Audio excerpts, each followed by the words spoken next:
Vamos a estar compartiendo la palabra del Señor. Continuamos en el libro de los Hechos, vamos a compartir hoy desde el capítulo 17, desde el versículo 22 hasta el 34. Le voy a pedir, por favor, que se ponga de pie en honor a la palabra del Señor. Son varios versículos, así que yo voy a hacer lo siguiente. Voy a leer los primeros dos versículos, el 22 y el 23, y luego vamos a ir desarrollando el resto de los versículos. Dice la palabra del Señor: Entonces Pablo, puesto en pie en medio del Areópago, dijo: Varones atenienses, en todo observo que sois muy religiosos, porque pasando y mirando vuestros santuarios, hallé también un altar en el cual estaba esta inscripción: al Dios no conocido. Al que vosotros adoráis, pues sin conocerle, es al que yo anuncio. Amén. Padre, te doy gracias, Señor, por tu palabra. Te pedimos que tengas misericordia, Señor, con cada uno de nosotros, que tu palabra sea expuesta, Señor, de manera clara, de manera sencilla, que, Padre, pueda hacer una obra, Señor, en nuestros corazones, a partir de conocerte más a ti, Señor, conocer más tu persona, y podamos nosotros ser cambiados, podamos ser transformados, Señor. Te lo pedimos, Padre, en los méritos de Cristo Jesús. Amén y amén. Puede tomar asiento. Bien, hermanos, nos encontramos, como expuso la semana pasada el hermano Julio, en la ciudad de Atenas. Por todo lo que nos estaba contando el hermano y lo que vamos a ver ahora, Lucas en su relato nos permite imaginar un lugar que es Atenas, un lugar muy extraño para nosotros. Nos habla de un lugar que dice que estaba, imaginemos, un lugar en la antigüedad, repleto en sus calles, en distintos sitios de cuadros, retratos, pinturas, obras de arte, caminos pavimentados con piedras, enormes templos de mármol tallados. Y quizá esto nos llame la atención, pero lo que más nos llama la atención a nosotros, pienso, es la religión que profesaban los atenienses, ¿no? Ellos adoraban a una multiplicidad de dioses, tenían muchísimos dioses, y quizás eso sea lo que más nos asombre. Un autor de la época, o mejor dicho, las Escrituras, en primer lugar, en el versículo 16, nos da a entender que es una ciudad donde estas esculturas de dioses estaban por todas partes. Era una ciudad saturada de dioses. Un autor de la época, burlándose de la religión de los atenienses, llegó a decir que era una ciudad donde era más fácil encontrar un dios que un hombre. Así que imagínense lo que era ese lugar. Pero aunque esta religión a nosotros nos resulte raro, debemos tener presente que los atenienses con esta religión estaba buscando lo mismo que busca cualquier persona, en cualquier tiempo, y que es cuál es el sentido de nuestra vida. ¿De dónde venimos? ¿A dónde vamos? ¿Para qué existimos? Este pueblo, al igual que otros pueblos que buscan estas respuestas fuera de Dios, justamente, ¿no? Creaban estas ideas y estas religiones, y era lo mismo que ya vimos nosotros en el Antiguo Testamento. Era lo mismo que hacían los caldeos, los cananeos, los egipcios con sus falsos dioses. Y sigue pasando en la actualidad de otras formas. Tenemos gente buscando sentido de su vida a través de líderes políticos, gurúes, líderes espirituales. Así que esto es un fenómeno que no nos tiene que asombrar. Dijimos, no, ellos, si como todo ser humano pecador, busca la verdad, pero lo busca fuera de Cristo, que Cristo es la verdad. Y por lo tanto todas las respuestas al sentido de la vida son todas respuestas falsas. Al intento por encontrar estas respuestas al sentido de la vida, ellos le llamaban filosofía. Así fue como ciertos pensadores como voy a nombrar dos porque tiene que ver con lo que la palabra de Dios explica aquí. Ciertos pensadores, dos, uno se llamaba Epicuro, otro se llama Zenón de Sitio, empezaron a pensar, a meditar, ¿cuál es el sentido de nuestra vida? Y empezaban a imaginar cuál podría ser la respuesta a esta pregunta. Y así fue entonces como surgieron estas filosofías, por un lado el epicureísmo de Epicuro y por otro lado el estoicismo de Zenón, que buscaban respuestas a esta pregunta pero por caminos distintos, o sea, eran dos filosofías que se oponían entre sí. ¿Y por qué digo todo esto? Porque con estas personas, con seguidores de estas filosofías, es con los que se encuentra discutiendo Pablo en las plazas. ¿Sí? Versículo 17 y versículo 18. Era lógico que pasara esto, porque imagínense, estaban estas personas predicando sus falsas doctrinas, sus falsas filosofías, y estaba Pablo predicando ¿qué? El Evangelio, que es la verdad. ¿Y qué iba a pasar? Iban a chocar, iban a oponerse entre sí. Estas personas fueron las que terminan arrastrando a Pablo a un lugar llamado Areópago, versículo 19. El Areópago era un tribunal donde habían personas que ellos lo que hacían era decidir. Venían personas con nuevas religiones y ellos te examinaban, escuchaban la religión que vos predicabas y te daban permisos si podías predicar o si no podías predicar. O sea, básicamente eso era lo que era el Areópago. Así que Pablo, sin quererlo, sin buscarlo, se encuentra, ¿no?, en este lugar. Obviamente Dios lo había predeterminado. Y está frente a estas personas, los atenienses, personas, una audiencia no judía, y tiene una excelente oportunidad para predicar el Evangelio. Pablo sabe, y aprovecha esto, que es que esta gente, los atenienses, reconocían algo. Ellos reconocían que no conocían a Dios. Porque Pablo observó esto en una inscripción de uno de los altares que decía, esto decía la inscripción, decía, al Dios desconocido, versículo 23. Entonces Pablo aprovecha este conocimiento y lo que les va a decir a los atenienses es básicamente esto, les va a decir, ustedes tienen razón. ¿Saben qué? Ustedes tienen razón, ustedes no conocen a Dios. Pero yo les voy a dar a ustedes los argumentos, les voy a explicar por qué ustedes no conocen a Dios. ¿Y cómo lo va a hacer? Va a comparar las ideas que ellos tienen de Dios con los verdaderos atributos de Dios. Así es como les va a exponer. De esto se va a tratar el discurso de Pablo. Pablo va a hablar en su discurso acerca de Dios como, y aquí vienen los atributos de Dios, ¿no?, de Dios como creador y Señor absoluto. Va a hablar de Dios como el sustentador, también sustentador absoluto. Él es el que sustenta a todas sus criaturas todo el tiempo.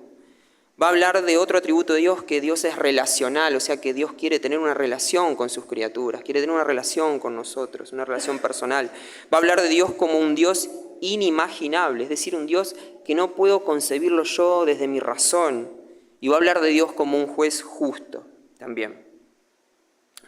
Pero para que nosotros podamos entender un poco más acerca de lo que Pablo va a exponer, tenemos que entender un poco qué enseñaban estos filósofos, los epicúreos y los estoicos. Yo sé que a las 8:30 de la noche, un jueves, hablar así de filosofía no debe ser el mejor plan para casi ninguno de nosotros, pero no me queda otra, hermanos, que esto, para poder entenderlo. Así que voy a hacer algo muy, muy breve y espero ser claro. Los epicúreos y los estoicos, ¿qué pensaban ellos? Sobre el origen del mundo, sobre lo creado, ¿no? Los epicúreos decían que el universo fue creado por la casualidad, o sea que átomos se juntaron, se chocaron entre sí por casualidad y surgió el mundo. Los estoicos, por el contrario, ellos reconocían que podría llegar a existir un dios o varios dioses que creó el universo, pero decían algo muy curioso. Ellos decían que Dios era todo lo creado. Por ejemplo, este vaso era Dios, y el agua que está ahí era Dios, y usted era Dios, y esa silla era Dios, y el techo era Dios, y todo lo creado era Dios, todo. Los animales, todo era Dios. Sobre qué actitud debíamos tener nosotros hacia Dios. Los epicúreos decían que nosotros debíamos ser indiferentes a Dios. ¿Por qué? Porque Dios, los dioses, están distantes a nosotros. O sea, los dioses están allá, en un lugar muy lejano, ¿no?, en el cuarto cordón del conurbano celestial y mire si a usted Dios le va a importar a usted, que está tan lejos. Entonces, como como vos no le importás a Dios, vos tampoco tenés que interesarte en Él. Los estoicos decían otra cosa. Los estoicos decían, respecto a nuestra relación con Dios, decían que nosotros teníamos que resignarnos, porque había una fuerza que era el destino, que era irremediable para nosotros, que todos teníamos un destino, ¿sí? Y que nada podíamos hacer para cambiar nuestro destino. Entonces, lo más lógico era cruzarse de brazos y no hacer nada, ¿sí? Si, por ejemplo, hubiera un estoico aquí y le diría a usted, no tiene sentido predicar el Evangelio porque Dios ya escogió a los que van a ser salvos. Algo así era el pensamiento de los estoicos. ¿Cuál es la fuente? Nosotros decimos que la fuente para conocer a Dios son las Escrituras. Ellos pensaban que la imaginación podía ser una fuente correcta para conocer a Dios. Y por último, la moralidad de Dios. O sea, Dios era un Dios que se interesaba por la justicia, por lo bueno, por lo malo. Bueno, los epicúreos decían que no, que los dioses, como estaban tan distantes y no les importaba lo que vos hicieras con tu vida, pues a ellos no les interesaba lo moral. No había ni bueno ni malo. Por lo tanto, mire lo que sucedía, no había pecado, y si no había pecado no había juicio, y por lo tanto no había castigo eterno. Así que imagínese Pablo escuchando todas estas cosas, creo que le habrá indignado más estas ideas que las estatuas que había en el lugar, ¿no? Y creo que es algo que también debería indignarnos a nosotros, ¿no? Cuando escuchamos en distintos ámbitos hablar de que la creación fue espontánea, ¿no? De que no hay pecado, de que después de la muerte nos comen los gusanos y no pasa más nada. Creo que debería también llevarnos a nosotros esta indignación que lo llevó a Pablo. Pablo, entonces, a partir del versículo 24, empieza a responder estas falsas ideas. Versículo 24 dice, el Dios que hizo el mundo y todas las cosas que en él hay, siendo Señor del cielo y de la tierra. Así empieza el discurso de Pablo. Y ahí usted puede notar que ya está respondiéndole a estos filósofos. En primer lugar, le responde a toda la religión griega diciendo, no existen varios dioses, como creían ellos, sino existe un único Dios, porque él empieza diciendo, el Dios, uno solo, el Dios que hizo el mundo. Luego le responde a los epicúreos, ¿sí? ¿Se acuerdan? Ellos decían que todo fue hecho a partir del azar, diciéndole, no, que Dios hizo el mundo, que Dios es el autor del universo. A los estoicos también les dice que Dios no es toda la creación, sino que Dios hizo el mundo y todas las cosas que en él hay. O sea, una cosa es la creación y otra cosa es Dios. Son dos cosas distintas. Pero Pablo va más allá, porque Pablo dice que este creador es también el Señor de la creación. Es el Señor de la creación. Es decir, que cuando Dios hizo toda la creación y la finalizó, no es que Dios perdió la creación. ¿Sí? Como vos tenés un billete de 100 pesos, los perdés, era tuyo, no es tuyo. Vos lo perdés, lo encontró otro, ya no es más tuyo. Pero con Dios no pasó así. Dios hizo toda la creación y toda la creación fue y seguirá siendo propiedad absoluta de Dios. Me gusta esta frase que una vez escuché que dice que esto significa que no existe una pulgada en el universo sobre la cual Dios no ejerza su derecho absoluto e inmutable de propiedad. Todo, absolutamente todo es de Dios. Ahora era conveniente, ¿no?, para estos filósofos decir que Dios no había creado todo, ¿no? Porque fíjese lo que sucede si yo acepto que Dios es creador y Señor. ¿Qué pasa? Como yo soy parte, si Dios es dueño y propietario de toda la creación, yo soy parte de la creación. Y si yo soy parte de la creación, significa que yo no me pertenezco a mí mismo, sino que le pertenezco a Dios. Y eso tiene implicaciones muy, muy serias. Significa entonces que si nosotros somos propiedad de Dios, mi vida no me pertenece a mí. Y tengo que vivirla según lo que el Señor ordena. Es más, cuando vos y yo decimos mi vida, ya estamos cometiendo un error en sí mismo. ¿Por qué? Porque la vida que tengo es algo que Dios me dio tan solo para que yo la administre. La administro para Dios, pero mi vida no es mía. como máximo podemos decir que somos simples administradores. Mi cuerpo no es mío. Mi cuerpo no es mío, le pertenece a Dios. Y por lo tanto, yo solo administro mi cuerpo como Dios lo ordena, como Dios lo determina. No hago con mi cuerpo lo que quiero. Mi mente no es mía, le pertenece a Dios. Y por lo tanto, yo no tengo ningún derecho a pensar algo que esté fuera de lo que Dios dice que tengo que pensar. Mi dinero no es mío, tampoco los bienes que poseo. Todo le pertenece a Dios. Él me dio la fuerza y generó las condiciones para que yo obtenga esos bienes, pero no son míos, sino que tengo que administrarlos de la manera en que Dios lo dice. Mis afectos no son míos, son de Dios, y Él ha de determinar entonces mis vínculos afectivos con otras personas y cómo habrán de ser esos vínculos afectivos con otras personas. Ahora, imaginemos por un momento los rostros de los atenienses al escuchar esto, ¿no? Porque venían con sus filosofías y estaban muy cómodos diciendo que Dios no era Señor, que no había Dios. O imaginemos quizá nuestro propio rostro, ¿no? Al escuchar las implicaciones sobre nuestra vida que tiene saber que Dios es mi dueño y que yo no tengo derecho a nada. Es una verdad incómoda. Es muy incómoda esta verdad. Pero muchas veces pensaba que nosotros, como estos filósofos, tampoco tenemos presente, tampoco tomamos conciencia o no meditamos sobre el hecho de que Dios es mi creador y mi dueño. A veces olvidamos esto. Pensaba por qué nos olvidamos de esto. Quizás sea porque prácticamente nos hemos acostumbrado a ser administradores de nuestras vidas, ¿no? Y viste que cuando vos manejás algo ajeno por mucho tiempo, terminás pensando que eso es tuyo. Terminás haciendo con eso satisfaciendo tus propios deseos en lugar de lo que desea su legítimo dueño. Pensaba en un ejemplo, algo para ejemplificar esta verdad, que quizá usted debe conocer porque lo debe ver en las noticias muy seguido. Imagínese un ministro de obra pública, ¿no? Ministro de obra pública que tiene dinero y con ese dinero tiene que usarlo para construir calles, avenidas, ¿sí? Él hace muchos años que se desempeña en ese cargo, tiene un manejo total de ese dinero, pero aunque lo maneja, ¿ese dinero es de él? No, ese dinero es de los contribuyentes. Pero un día él decide utilizar parte de ese dinero para la compra de una mansión o pagarse viajes de lujo. Y cuando nosotros escuchamos esas noticias, ¿qué pensamos? Nos indignamos, ¿verdad? Y decimos, eso es un delito.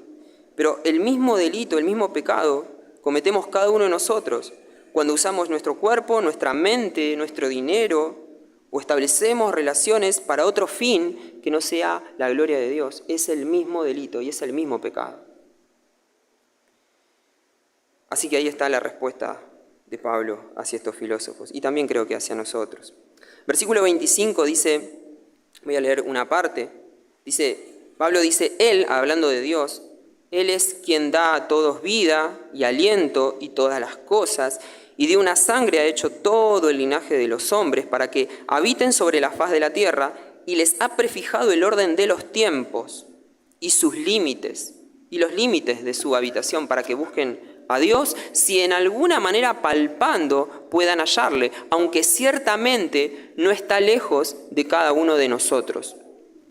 Y aquí, ¿a quién le está respondiendo? Le está respondiendo, en toda esta porción, le está respondiendo a los epicúreos. ¿Se acuerdan que los epicúreos decían que teníamos que ser indiferentes a Dios? Y Pablo aquí está diciendo que de ninguna manera nosotros tenemos que ser indiferentes a Dios. ¿Por qué? Porque Dios no es indiferente hacia nosotros. Y Él da pruebas de cómo Dios está interesado en cada uno de nosotros. Él está diciendo, de otra manera, está diciendo Él que cada latido de nuestro corazón, cada respirar que nosotros realizamos es un regalo de Dios.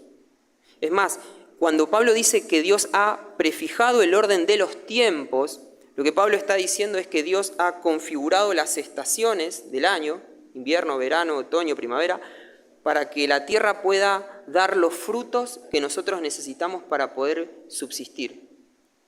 Así que de ninguna manera se trata de un Dios indiferente hacia sus criaturas, hacia su creación. Nos muestra a Dios como el sustentador de nosotros. Estos regalos forman parte de la gracia común de Dios, que ofrece esta generosidad inmerecida aún a las personas que no son hijos suyos, que son enemigos de Él. Aún a esas personas Él les da esta provisión. Él les da a todos, dice Pablo, y es lo que el Señor Jesús dijo en Mateo 5:45, que Él hace llover tanto sobre justos como sobre injustos. Así que Pablo lo que les está diciendo es, mediten en esto, piensen, miren todo lo que Dios les provee. Entonces ustedes tienen que reaccionar a esta verdad, a esta entrega que Dios hace. Ustedes tienen que responder de alguna forma, tienen que desear encontrarse con este Dios. No pueden ser indiferentes a Dios. Esto también nos muestra que Dios es un Dios relacional. Él desea tener una relación personal con cada uno de nosotros.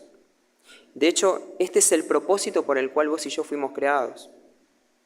Esto lo dice el versículo 27, dice, ¿para qué? O sea, Él nos creó, ¿para qué? Propósito. ¿Para qué? Para que le busquemos. ¿Y para qué le tenemos que buscar? Para encontrarlo. ¿Y para qué lo tenemos que encontrar? Para tener una relación personal con Dios. O sea, Dios es un Dios relacional. Si nosotros somos incapaces de poder encontrarnos con este Dios, no es un problema de que Dios sea distante, es un problema de nuestro propio pecado. Dios es un Dios omnipresente, o sea, Dios está en todos lados todo el tiempo. O sea, desde el momento en que vos fuiste concebido, Dios estaba al lado tuyo. Y nunca dejó de estar al lado tuyo, porque es omnipresente. Así que no es que Dios está distante. En todo caso, nosotros estamos lejos de Dios por causa de nuestro pecado. Si hay distancia, diría Pablo, si es que la hay, entre nosotros y Dios, no es una distancia física. No es una distancia física, es una distancia moral. Nosotros no somos moralmente como Dios. Dios es perfectamente santo, nosotros somos pecadores, y ahí está la distancia moral que hay entre nosotros y Dios. Esto, nuestro pecado, fue lo que causó esta interrupción y esta fractura entre nosotros y el Señor. Así que el problema somos nosotros. A los estoicos les va a responder también, decían los estoicos que debemos resignarnos al destino, ¿no? Pero no es lo que el Señor dice acá, ¿no? Porque Él no dice no está diciendo resígnense a que ustedes son pecadores y no pueden buscar a Dios, no. Él está exigiendo, dice que el Señor exige que le busquemos. Dice, para que busquen, o sea, busquen a Dios, les dice, a todas las personas. O sea, que Él nos está haciendo responsables a nosotros. Si nosotros no encontramos a Dios, y si nosotros no tenemos una relación personal con Dios, es una responsabilidad nuestra. Si no logramos hacer eso, es culpa nuestra, por eso vamos a ser juzgados y condenados. Si en esta vida no podemos establecer una relación personal con Dios. O sea, Dios nos hace responsables. Para que no tengamos excusa, dice Romanos 1:20. Pablo no pudo terminar de decirlo porque lo interrumpieron cuando habló de la resurrección. Dejaron de escucharlo, se burlaron, la audiencia hizo eso. Pero Pablo simplemente le faltó decir, ¿no?, que la única forma en que un pecador pueda atravesar esa fractura, pueda reconciliarse con Dios, es confiando en el sacrificio del Señor Jesucristo, ¿verdad? Y arrepintiéndose de sus pecados. Faltó que él pudiera decir eso. El versículo 29 dice, siendo pues linaje de Dios, dice, no debemos pensar que la divinidad sea semejante a oro o plata o piedra, escultura de arte y de imaginación de hombres. Y aquí volvemos de nuevo, ¿no?, a la realidad de los atenienses, de Atenas, ¿no? Ídolos por todos lados, estatuas, esculturas de los 800 millones de dioses que ellos tenían. Estos filósofos, los epicúreos, quizá no estaban tan interesados en las esculturas y demás cuestiones, no estaban tallando estatuas, pero sí es cierto que ellos estaban en su mente armándose un Dios, estaban tallando un Dios en sus mentes, estaban imaginando cómo era Dios, estaban fabricando una identidad distorsionada de Dios en sus mentes. Pablo les está diciendo que imaginar cómo es Dios, o sea, que Dios es distante, si Dios es o no distante, si Dios está cerca o está lejos, si a Dios le importa o no el pecado. Bueno, esas imaginaciones, imaginar a Dios sin conocerlo es un pecado tan aberrante como levantar estatuas y postrarnos ante ellas. Las dos cosas son una aberración. A ambas cosas el Señor lo llama idolatría, ¿sí? La idolatría puede ser darle a Dios atributos que Él no tiene o quitarle atributos que Dios tiene. Ahí ya estamos desfigurando a Dios y entonces estamos cayendo en el pecado de idolatría. Pablo dice, no debemos pensar. O sea, en el momento en que nosotros imaginamos esto, ya estamos cometiendo este pecado. Esto hacían los filósofos, los atenienses constantemente, pero pensaba que nosotros también podemos llegar a caer en ese pecado, en el pecado de la idolatría, ¿no? De hacer un Dios a nuestra medida.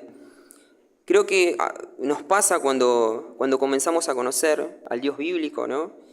Y a nosotros nos gusta escuchar, o a la gente le gusta escuchar, por ejemplo, que hay vida después de la muerte, ¿no? Y vos decís a la persona, hay vida después de la muerte. Y la persona dice, qué bueno, me gusta eso. O le decimos que Dios es compasivo, ¿no? Es un Dios amoroso. Y les gusta escuchar eso y nosotros nos sentimos cómodos también con eso.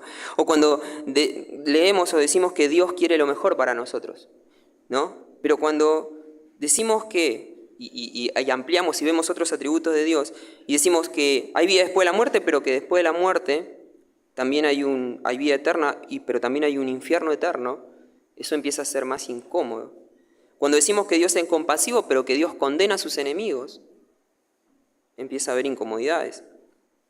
Cuando reconocemos que Dios quiere lo mejor para nosotros, pero que a veces lo mejor para nosotros es atravesar el dolor y el sufrimiento, empieza a surgir esta incomodidad para con Dios. Nos empieza a resultar incómodo Dios. Y podemos llegar a pensar que es preferible amputarle esos atributos a Dios, sacarle. O sea, si Dios no tuviera estas cosas, yo me sentiría más cómodo con Dios. Y bueno, esto es idolatría.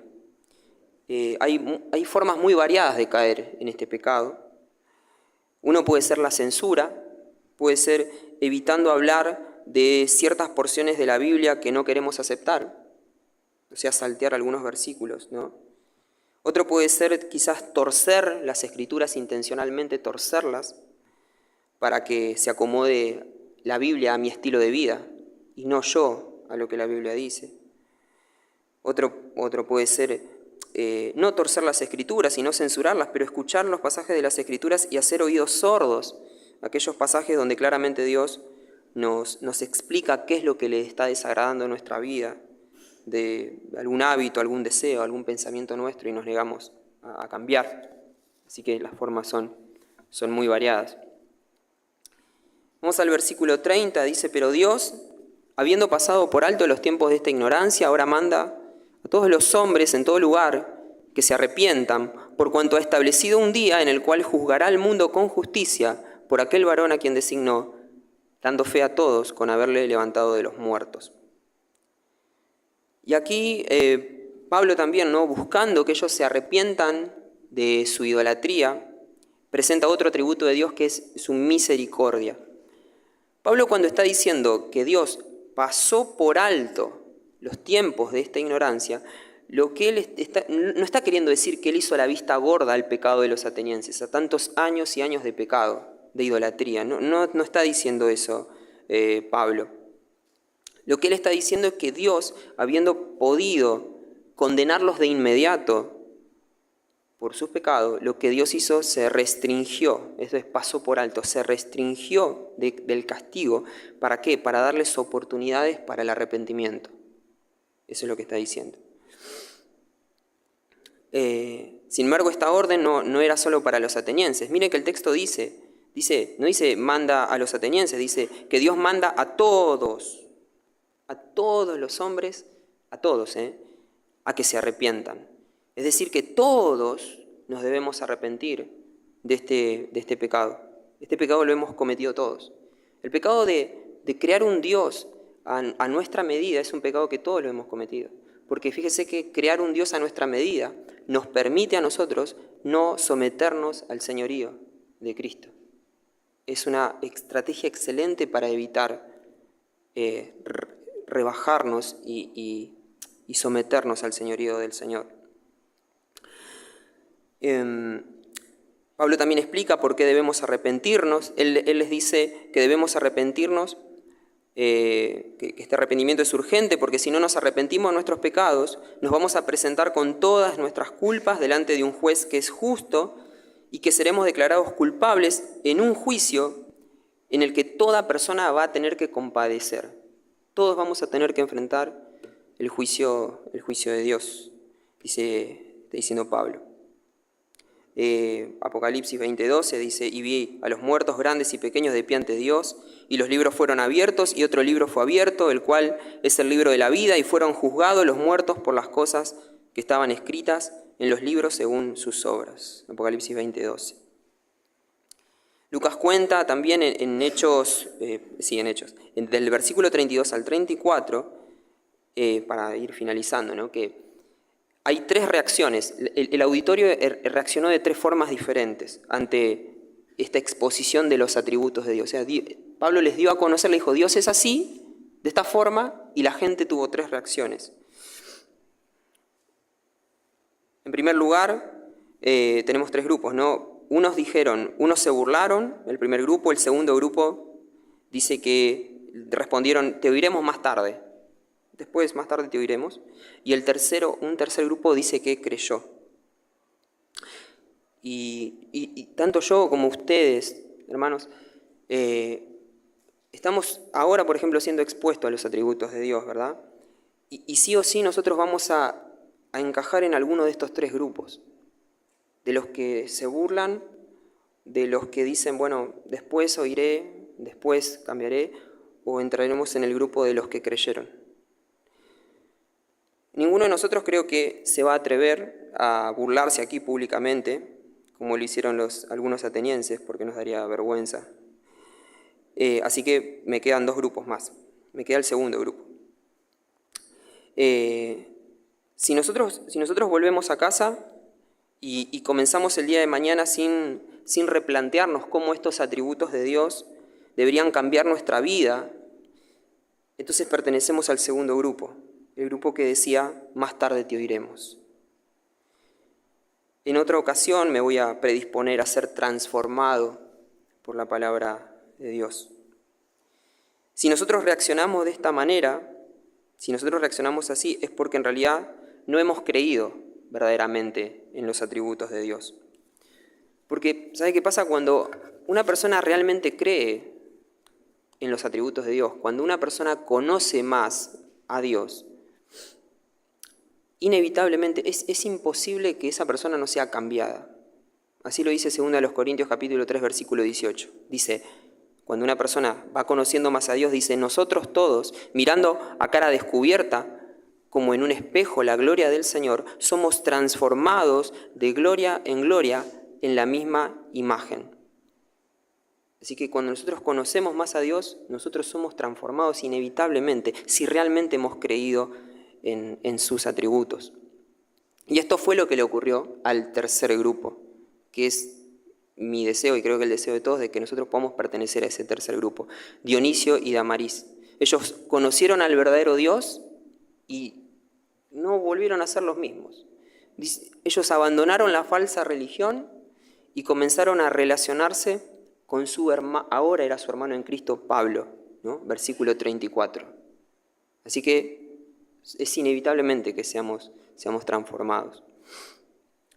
Oremos entonces, porque voy a finalizar con una oración, para que nosotros podamos formar parte de ese tercer grupo, ¿no? Para que nosotros podamos ser transformados por medio del conocimiento de quién es Dios. Que nosotros podamos ser cambiados como fue cambiado Damaris y como fue cambiado Dionisio al escuchar la predicación de Pablo y decidieron ir en pos del Señor Jesucristo. Oremos. Padre, te damos tantas gracias porque tú eres el Dios sustentador, tú eres el Dios misericordioso, tú eres el juez justo, tú eres el Dios omnipotente.